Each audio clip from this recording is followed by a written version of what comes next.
गजनफर साहब, सबसे पहले आपसे, अफगानिस्तान की सिचुएशन पाकिस्तान को डायरेक्टली अफेक्ट करती है। एक तरफ इंडिया कोशिश करता है कि पाकिस्तान को state sponsor of terrorism declare करे, दूसरी तरफ इंडिया को अकेला कर दिया जाता है। खित्ते के असल जो मुमालिक हैं, रूस, चीन, पाकिस्तान, वो अफगानिस्तान की सिचुएशन से डायरेक्ट अफेक्ट होते हैं। आपको क्या लगता है जो अगले महीने मुलाकात होने जा रही है, इसमें भारत का ना होना या भारत का नामो निशान भी ना होना उनको चुभेगा नहीं?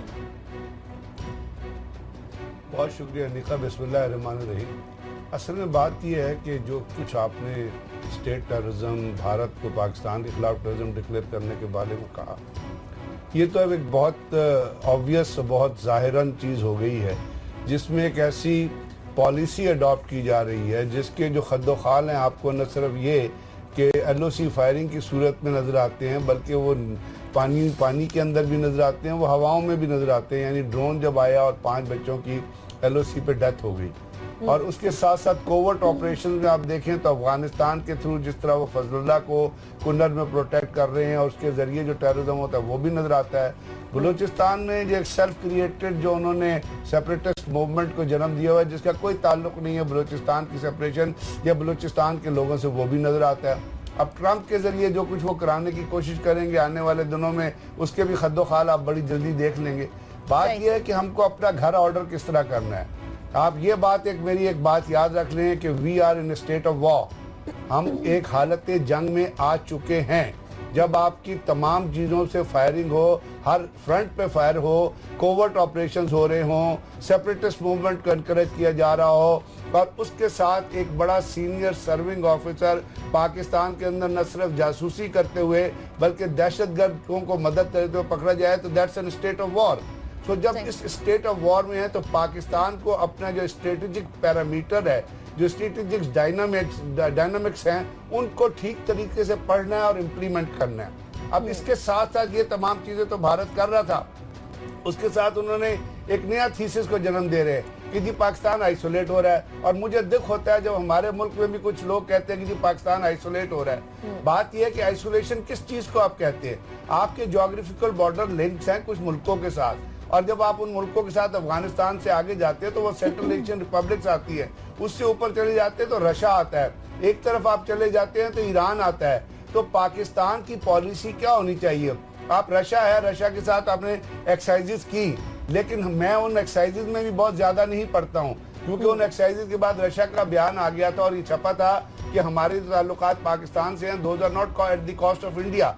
बट हमको कल्टीवेट करना है, और हमें किस तरह कल्टीवेट करना है? चाइना है, चाइना इंडिया के साथ भी बिजनेस कर रहा है, चाइना पाकिस्तान के साथ भी बिजनेस कर रहा है, सी पैक भी आपके चल रहा है। चाइना जितनी अफ्रीकन स्टेट्स हैं उन सब के अंदर चाइना की इन्वेस्टमेंट है, because China believe on small investment and getting the feedback. Afghanistan के अंदर वो दुनिया की सबसे बड़ी माइंस जो है एमक माइंस, उसको डेवलप कर रहे हैं। तो ये जो पाकिस्तान, चाइना और रशिया की जो मुलाकात हो रही है, ये इसी डायनामिक्स में है कि एक तो इंडिया जो है वो कोवर्ट ऑपरेशन में इन्वॉल्व है, यहाँ पे टेररिज्म को जन्म देने की कोशिश कर रहा है, यहाँ पे जो फ्लैश पॉइंट्स बन रहे हैं, मुझे तो डर है आने वाले दिनों में अगर ये इसी तरह अपनी चीज़ों को करते रहे और पाकिस्तान को टारगेट करते रहे तो हो सकता है हमें एक पॉइंट ऑफ टाइम में सांबा जम्बू रोड जो है ना, या जम्मू जो अपना राजौरी रोड है, पाकिस्तान को उसके ऊपर कॉन्सेंट्रेट करके इफेक्टिव बमबारी करनी पड़ेगी हायर अपना पेडिस्टल के साथ। इसी तरह आपको जाना पड़ेगा नॉर्दर्न एरियाज में और उन चीजों को हिट करना पड़ेगा जैसे कारगिल को आपने हिट किया था।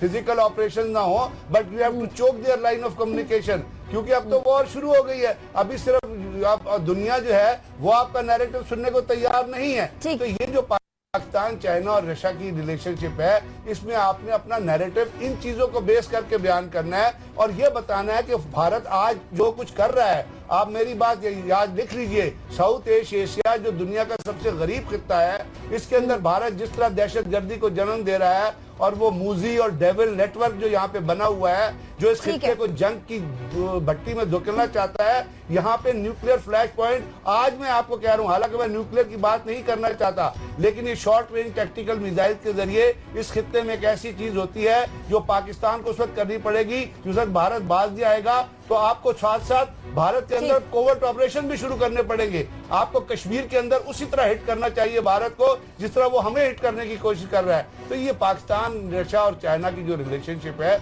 इसमें हमें इन तमाम चीजों को पॉइंट आउट करके और एक ऐसी अलायंस बिल्ड करनी है जिसके जरिए हमारा नैरेटिव जो है दुनिया भी कन्वे हो, और रशिया जिसको ये एहसास है कि चाइना किस तरह, अमेरिका किस तरह उनको जीरो करने की कोशिश कर रहा है, और ट्रंप के साथ जब उनके ताल्लुकात बेहतर होंगे तो इस खित्ते में हम उस चीज का भी फायदा उठा सकते हैं। ठीक है। अच्छा, एक जगह वो मेंबर एडवाइजरी काउंसिल ट्रंप के शलभ कुमार है, वो कहते हैं जी ट्रंप आएगा तो पाकिस्तान को state sponsor of terrorism declare कर देगा। दूसरी तरफ खावर साहब, इंडिया की तरफ से कंप्लीटली हमेशा से टेररिज्म होती रही। आपने देखा बांग्लादेश के बनने के अंदर नरेंद्र मोदी ने खुद इकबाल जुर्म कर लिया, उसके बाद फिर किस तरह से टेररिज्म, जिस तरह से अभी तमाम चीजें गजनफर साहब ने की हैं एक्सप्लेन। अगर वाकई में इंडिया चाहता है कि अफगानिस्तान में अमन हो, जिस तरीके से पाकिस्तान, रशिया और चाइना वाकई में चाहते हैं कि अफगानिस्तान में अमन हो, तो वो बॉर्डर मैनेजमेंट, बाड़े लगाने, उसमें क्यों नहीं मदद करता? यहाँ से तो इन्फिल्ट्रेशन करनी होती है इंडिया ने, इसलिए उसकी तो बात ही नहीं करता, पार्लियामेंट की बिल्डिंग बनाने की बात कर देते हैं।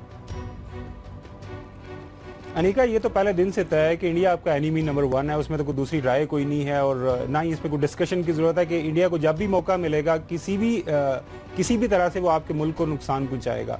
मैं अगेन, जो मेरा हमेशा जो स्ट्रेस रहा है, जो ब्रिगेड साहब ने थोड़ा सा टच किया कि हमने अपने अंदरूनी मामला कैसे देखने हैं। अब देखें, रशिया के अंदर अब ये जो मुलाकात होने जा रही है, इस पार्ट ऑफ द रीअलाइनमेंट, पूरी दुनिया के अंदर जब अलाइंसेस चेंज होने जा रहा है, और ये बड़ी अच्छी डेवलपमेंट है कि अब जो ईस्टवर्ड जो लुक है हमारी वो हो जाएगी। हम चाइना के साथ बैठ के बात करेंगे, बॉर्डर शेयर करते हैं, रशिया के साथ बैठ के बात करेंगे, उनके साथ भी बॉर्डर शेयर करते हैं। तो अब ये अगर तीनों ममालिक का आपस में कोई कंक्रीट जो सस्टेनेबल जो हमारा एग्रीमेंट हो जाता है, तो इट्स वेरी गुड डेवलपमेंट। हम दूसरी साइड पे आ जाता हूँ, जो मैं शुरू में बात की कि हमने अपने अंदरूनी मामला देखने हैं। देखें, रशिया के अंदर और चाइना के अंदर स्ट्रॉन्ग एग्जीक्यूटिव बैठा हुआ है, वहां पे डिसीजन मेकिंग बहुत स्मूथ है। वो जो उन्होंने फैसले करने होते हैं वो विद इन नो टाइम हो जाते हैं, फैसले होने के बाद उन पे इम्प्लीमेंटेशन शुरू हो जाती है। हमारे यहाँ क्या हो रहा है कि बदकिस्मती यह है कि आपकी जो टॉप पॉलिटिकल लीडरशिप है वो कंप्रोमाइज है। कंप्रोमाइज इन द सेंस कि हमारे prime minister, sitting prime minister, वो केसेस फेस कर रहे हैं पनामा गेट के अंदर। कोई छोटी नेचर के केसेस नहीं, बड़े सीरियस नेचर के केस हैं कि आपके ऊपर मनी लॉन्ड्रिंग, टैक्स एवेजन के, अगेन कोर्ट के अंदर है, वो एलिजिडली उन्होंने ये सारे जो क्राइम कमिट किए हैं वो कोर्ट डिसाइड करेगा हुआ है या नहीं है, लेकिन सर्टेन लेवल पे उन्होंने ये चीज एक्सेप्ट की हुई है कि उनकी प्रॉपर्टीज बाहर है, उनके बिजनेसेस बाहर है। तो किसी भी मुल्क का, किसी का प्राइम मिनिस्टर का, इलेक्टेड प्राइम मिनिस्टर के अगर बिजनेसेस बाहर हो तो वो पोजीशन कंप्रोमाइज हो जाती है। हमारे सी पैक है, बाकी छोड़ें कि वो जो नया अलायंस होने जा रहा है उसे हमें क्या मिलेगा। हमें ये देखें कि ऑलरेडी जो आपके पॉकेट में है, आपके हाथ में है, उसको आप टेक केयर करें कि नहीं। सी पैक आपके मुल्क में आ गया, उस पर इम्प्लीमेंटेशन शुरू होगी। आपके छोटे प्रोविंसेस कोर्ट्स में गए हुए हैं, सिंध के अपने उस पर हदशात हैं, उसके साथ आपके केपी के अपने हदशात हैं, और वो सारे मामला चल रहे हैं। और जब आप एक सी पैक को ही नहीं संभाल पा रहे, तो ये जो आप इस तरफ जा रहे हैं, आपका ये नए अलायंसेस की तरफ जा रहे हैं, तो उसको किस तरह अच्छे तरीके से चलाएंगे। अगेन, मैं वो ब्रिगेड साहब वाली बात को मैं उनको बिल्कुल इंडोर्स करता हूँ। तो हमें अपने अंदरूनी मामलात को देखना पड़ेगा, हमें स्ट्रांग फुटिंग पे खड़ा होना पड़ेगा।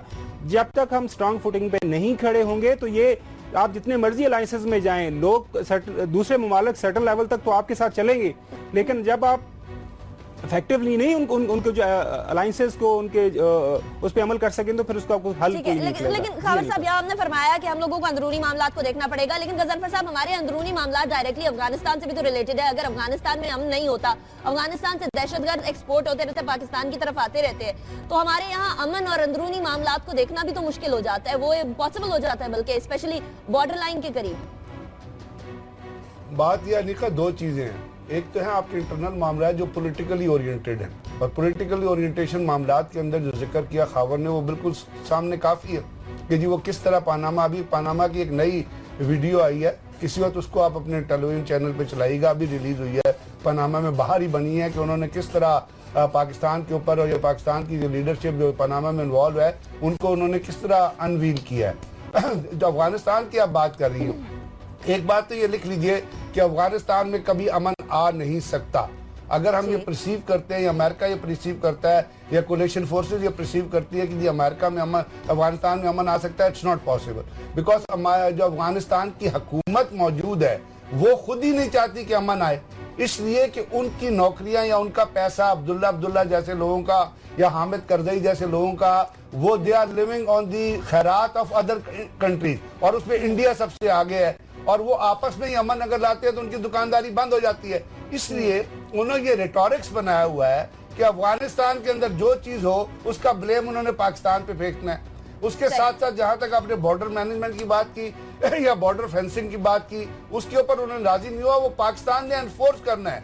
दुनिया में औबों को बाज जगह खड़ा होना पड़ता है अपने स्टांस के लिए। आज हमको अपने स्टांस के लिए खड़ा होना है। अमेरिका के सामने भी ट्रंप ने अगर कोई बात करनी है तो आपने उसकी भी आंखों में आके डाल के, हमारे साथ जो हो रहा है ना, इससे बुरा अब नहीं हो सकता। So we have got nothing to lose now. We have to stand on our feet and look into the eyes of the others and talk to them. और उसके लिए आपको बड़ी रिजिलियंट, डायनामिक और स्ट्रॉन्ग लीडरशिप चाहिए होती है। और जो फखावर ने बात की ना, जब लीडरशिप पॉलिटिकली मनूवर्ड हो जाती है तो फिर वो स्ट्रॉन्ग नहीं रहती, वो रिजिलियंट नहीं रहती, वो डायनामिक नहीं रहती। तो इस लीडरशिप के अंदर तो पाकिस्तान के अवाम की वेलफेयर हो सकती है।